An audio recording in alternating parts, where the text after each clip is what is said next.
Hello everyone, ഓണത്തിന് കുറച്ച് മാലയുടെ കളക്ഷൻസ് കണ്ടാലോ? അപ്പോൾ ഇതാണ് ആദ്യത്തെ മാല. ഒരു ലക്ഷ്മി ദേവിയുടെയൊക്കെ ഒരു രൂപമുള്ള ഒരു മാലയാണ്. നല്ല കുഞ്ഞ്, നല്ല ക്യൂട്ടായിട്ടുള്ള 2 ജുംക്കാസും ഉണ്ട് അതിന്. നല്ല അടിപൊളി മാലയാണ് കേട്ടോ. പിന്നെ അടുത്തത് ഞാനിത് അൺബോക്സ് ചെയ്തിട്ടില്ല, മീഷോന്ന് വാങ്ങിച്ചതാണ്. ഇതൊരു ഫ്ലവറിൻ്റെ ഒക്കെ ഒരു ഷേപ്പുള്ള ഒരു മാലയാണ്.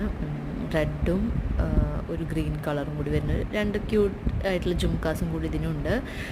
അടിപൊളി മാലയാണ്, എനിക്ക് ഉള്ളതിൽ ഏറ്റവും ഇഷ്ടമുള്ള മാല അതാണ്. പിന്നെ വരുന്നത് ഇതുപോലത്തെ ഒരു റെഡ് കളർ സ്റ്റോൺസ് വെച്ചിട്ടുള്ള ഒരു മാലയാണ്. ഇതിനൊരു യെല്ലോ ഷെയ്ഡാണ് വരുന്നത്.